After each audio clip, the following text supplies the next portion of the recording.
شروع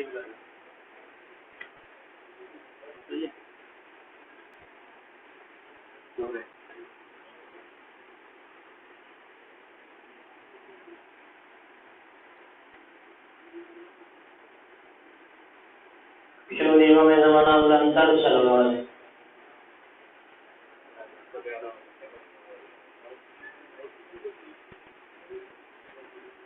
أعوذ بالله من الشيطان الرجيم بسم الله الرحمن الرحيم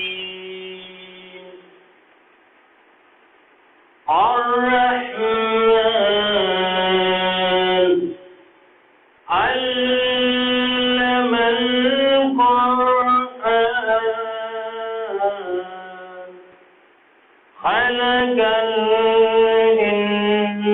الإنسان علمه البيان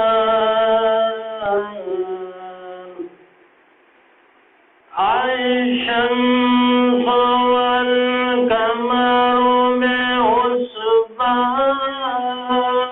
بحسبان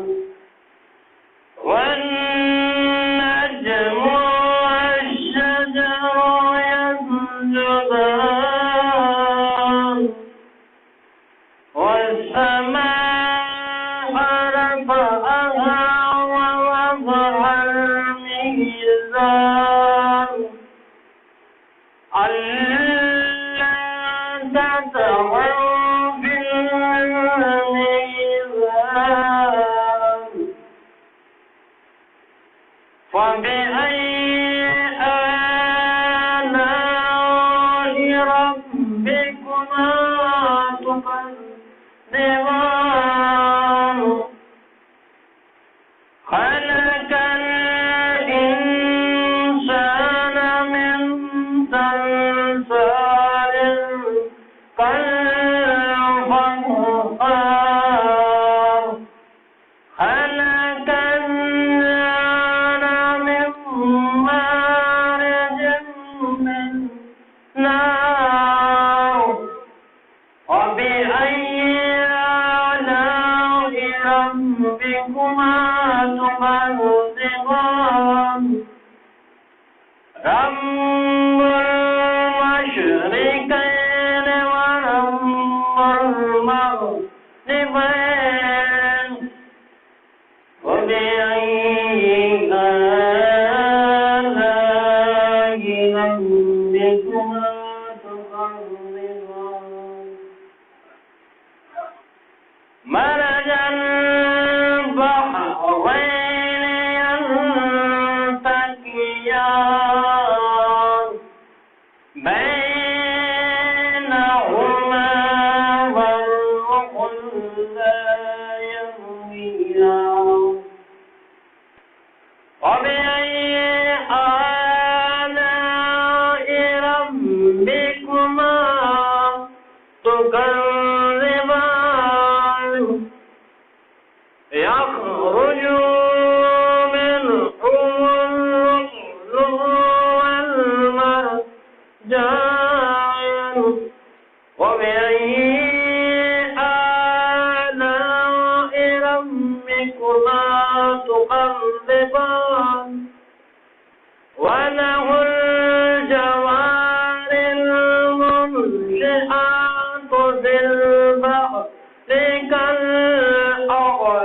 كالأعلام وبأي آلاء ربكما تكذبان كل من عليها فان ويبقى وجه ربك ذو الجلال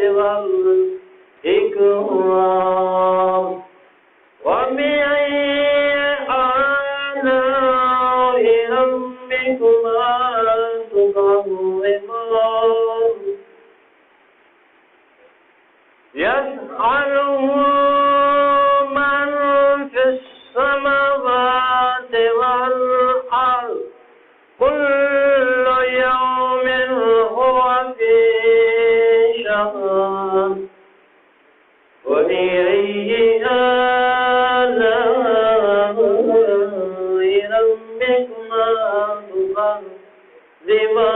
الدبار سنفرغ لكم أيها الثقلان وبأي آلاء ربكما تكذبون يا معشر الجن والإنس إن استطعتم أن تنفذوا من أقطار السماوات والأرض فانفذوا لا تنفذون إلا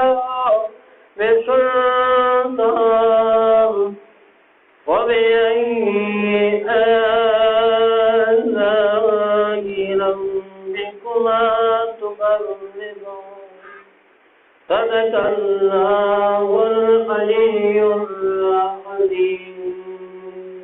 کچھ دیوان زمانہ بلند تر چلو.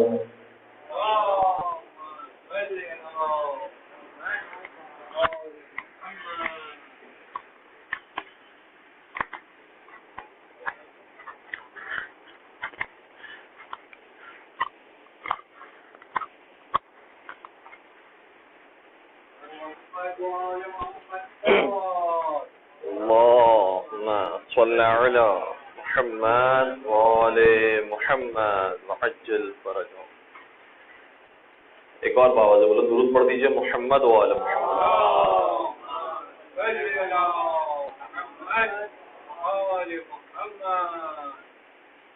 حسبنا الله ونعم الوكيل نعم المولى ونعم النصير. أعوذ بالله من الشيطان الرجيم. بسم الله الرحمن الرحيم. الحمد لله رب العالمين. الحمد لله الذي أحصى كل شيء عددا وجعل لكل شيء أمدا وقدر كل شيء تقديرا. ثم الصلاة والسلام على النبي الأمي العربي القرشي الهاشمي المكي المدني الأبدحي التهامي العبد المؤيد والرسول المسدد المصطفى الأمجد المحمود الأحمد حبيب إله العالمين أبي القاسم محمد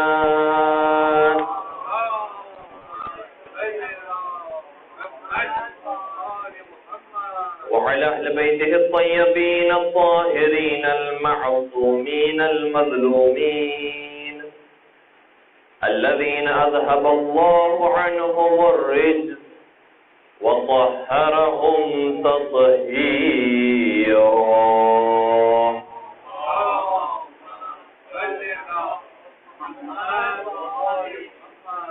ولعنة الله على أعدائهم أجمعين. أما بعد فقد قال الله قال مولانا الإمام علي بن الحسين زين العابدين في صحيفته: اللهم وأصحاب محمد خاصة الذين أحسنوا الصحابة. درود پڑھ دیجئے محمد وآل محمد.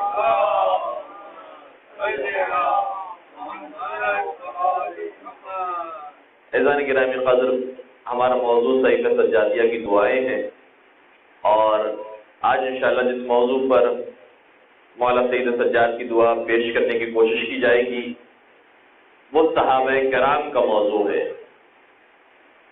یہ ایک ایسا موضوع ہے کہ جو شاید ہمارے معاشرے کے اندر ہمارے ممبروں سے بہت کم بیان کیا جاتا ہے، اور صحابہ کا لفظ جب استعمال ہوتا ہے تو کوئی نہ کوئی ایک پہلو ہے جو ہمارے ذہنوں کے اندر ہوتا ہے کہ جس کے بعد ہم یہ کوشش کرتے ہیں کہ اس صحابہ کے پہلو کو کسی اور انداز سے بیان کیا جائے کہ جو مولا سید سجاد نے نہیں بیان فرمایا۔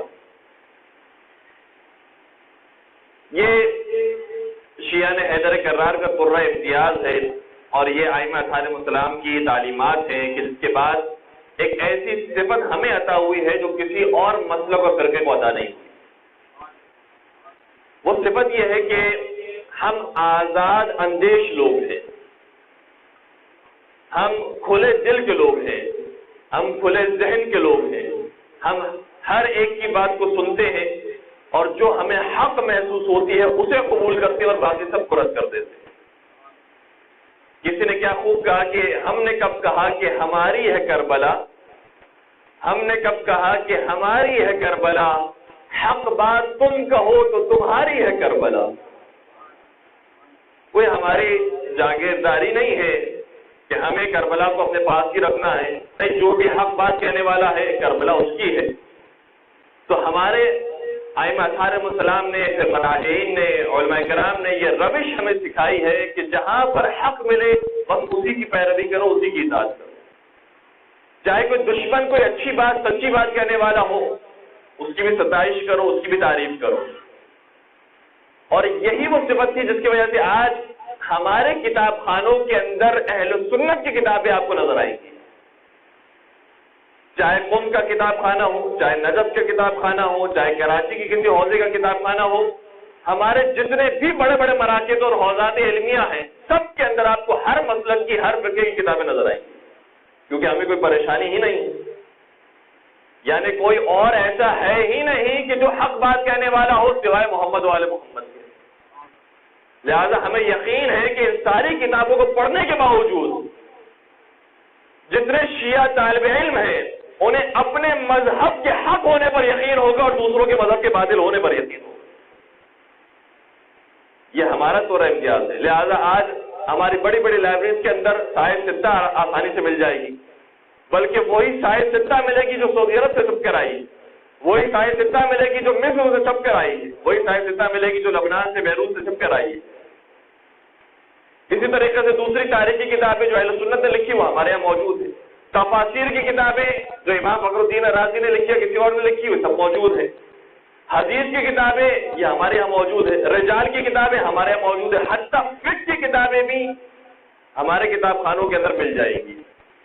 اور کبھی کبھار تو آپ کو یہ سن کر تعجب ہوگا کہ ہمارے حوزہ علمیہ کے اندر بعض ایسے دروس ہیں جو اہل سنت کتابوں سے دیے جاتے ہیں، چونکہ انہوں نے مثال کے طور پر عربی زبان کے اندر کسی نے بہت اچھی کتاب لکھی، اب عربی زبان کا کسی مذہب سے کوئی تعلق نہیں، کسی فرقے سے کوئی تعلق نہیں ہے، کسی نے بھی عربی زبان پر کام کیا ہو اگر اس سے اچھی کتاب لکھی ہے تو اسے حوزے میں پڑھایا جا سکتا ہے۔ لہذا ہمارے حوزے کے اندر یہ آزاد اندیشی پائی جاتی ہے جو کسی اور حوزے میں نہیں پائی جاتی۔ اور پھر اب میں دوسری طرف سے دعوے کے ساتھ یہ کہہ سکتا ہوں، اور یہ میں نے خود سنا ہے اور شاید آپ نے مشاہدہ بھی کیا ہوگا وہ افراد کہ جنہوں نے حج اور عمرہ کیا ہے اور پروردگار ہر ایک کو اس کی سعادت نصیب فرمائے۔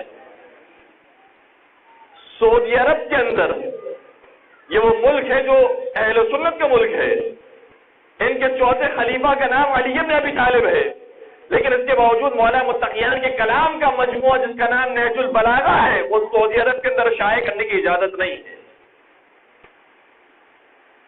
چوتھے خلیفہ مانتے ہیں آپ بھی انہیں خلفائے راشدین کے اندر شامل کرتے ہیں، اور نہج البلاغہ کے اندر کوئی کلامی اعتقادی بحث نہیں ہے، اخلاقیات بھی ہے، اعتقاد بھی ہے، فقہی مسائل بھی ہے، معاشرتی مسائل بھی ہے، سیاسی مسائل بھی ہے۔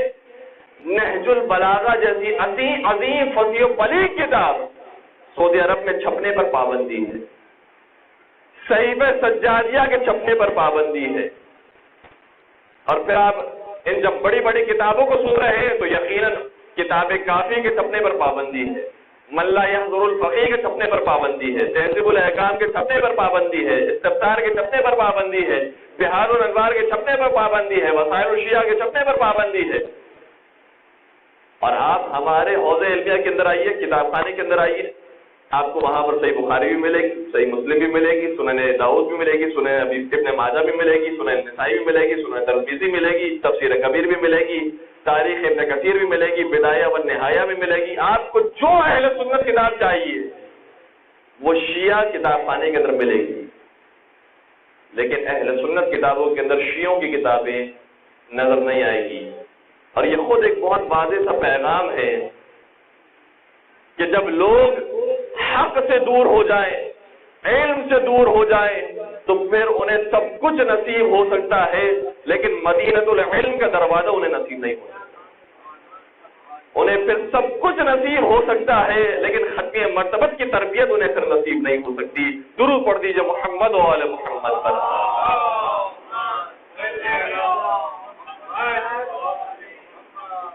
لہذا صحیفہ سجادیہ یہ اہل سنت کے لیے ایک نئی کتاب ہے. اور شاید اگر یہاں مجمع کچھ اور ہوتا، اہل سنت بھی یہاں پر شامل ہوتے، تو میں جملہ کبھی نہ کہتا، لیکن چونکہ ہمارے لوگ شامل ہیں لہذا میں جملہ کہہ دوں کہ صحیفہ سجادیہ ہمارے لیے بھی نئی کتاب ہے. کیونکہ کتنے ہی ایسے لوگ ہیں کہ جنہوں نے صحیفہ سجادیہ کا کم از کم ایک دورہ بھی مکمل نہیں کیا، اور اگر کیا بھی ہے تو ترجمے کے ساتھ نہ کر سکے. انشاءاللہ پروردگار ہمیں ہر ایک کو توفیق دے کہ بار بار صحیفہ سجادیہ کی تلاوت کریں، اس کے ترجمے سے، اس کے مفاہیم سے واقف ہو، اور انشاءاللہ اپنی معرفت کے اندر اضافہ کریں. صحیفہ سجادیہ کی آج جس دعا کو آپ کی خدمت میں پیش کرنے کی میں کوشش کروں گا وہ صحابہ کرام سے متعلق ہے. صحابہ کرام سے متعلق دو گویا نظریات ہمیں نظر آتے ہیں. ایک وہ صحابی کی تعریف ہے جو صحیح بخاری کے اندر امام بخاری نے لکھی. کہتے ہیں کہ من صحب النبی او رآہ من المسلمین فہو من الصحابہ. وہ شخص کہ جس نے نبی کی صحبت کو اختیار کیا یا نبی کو دور سے دیکھا اور وہ مسلمان ہوا، وہ اس کا تعلق مسلمین میں سے ہوا، فہو من الصحابہ، تو یہ صحابہ میں سے. یہ ہے تعریف مکمل صحابیت کی. اس کے اوپر اب بہت سارے اعتراضات ہوئے، اور اعتراضات کے جوابات جو شرح صحیح بخاری لکھنے والے انہوں نے دیے. کسی نے اعتراض کیا کہ آپ نے جو بات کی ہے کہ جو نبی کو دیکھے اور وہ مسلمان ہو تو وہ صحابی ہوتا ہے. اب ہم ان پہلوؤں کی طرف نہیں جا رہے کہ کسی کے اندر کوئی اخلاقی نعوذ باللہ برائی موجود ہے، کوئی اعتقادی برائی موجود ہے، ہم اس کی طرف نہیں جا رہے ہیں. ایک عام سادی سی مثال پیش کرتے ہیں کہ ایک بچہ ہے جس کی ولادت پیغمبر کے زمانے میں ہوئی، اور عام طور پر طریقہ یہ تھا کہ جب پیغمبر کے دور کے اندر مسلمان کی یہاں ولادت ہوتی تھی تو وہ اپنے بچے کو پیغمبر کی خدمت میں لے کر آتے تھے تاکہ پیغمبر اس کے کان میں اذان اور اقامت دے. اذان اور اقامت جب اس بچے کے کان میں پیغمبر دے رہے ہیں تو یقیناً اس سے دیکھا بھی ہے، صحبت بھی اختیار کی ہے، اور وہ مسلمان کا بچہ بھی ہے، مسلمان ہے، لہذا وہ صحابی. کیا اگر ایسے ہم نے کہنا شروع کر دیا کہ یہ بھی صحابی ہے جس بچے کی ابھی ولادت ہوئی ہے، جو ابھی ایک دن کا بچہ ہے، اور فرض کیجئے کہ اگلے ایک دن پیغمبر کا وصال ہو گیا، اور دوسری طرف سے ہم یہ کہتے ہیں کہ الصحابہ کلہم عدول، صحابی سب کے سب عادل ہوتے ہیں، تو یہ بچہ جو بڑا ہوگا اور صحابی کہلائے گا، کیسے بھی ہم عادل سمجھیں گے، اس کی باتوں کو بھی ہم اتباع کریں گے. اور پھر وہ دوسری حدیث کہ اصحابی کا مثل النجوم، کہ میرے اصحاب کی مثال ستاروں کی طرح ہے، تم کسی کی بھی پیروی کرو ہدایت تک پہنچ جاؤ گے. تو یہ شخص کہ جو ابھی جوان ہوا ہے لیکن جب اس کی ولادت ہوئی تھی اور اس نے ایک دن پیغمبر کو پایا تھا، اس وقت تو بہت چھوٹا تھا. تو اب جب یہ بڑا ہوگا اور یہ کوئی بات کہے گا تو ہم کیا اس کی بات پر بھی بھروسہ کریں؟ کیا اسے بھی ویسا ہی سمجھیں کہ جیسے علی تھے؟ کیا اسے بھی ویسا ہی سمجھیں کہ جیسے سابقین صحابہ تھے؟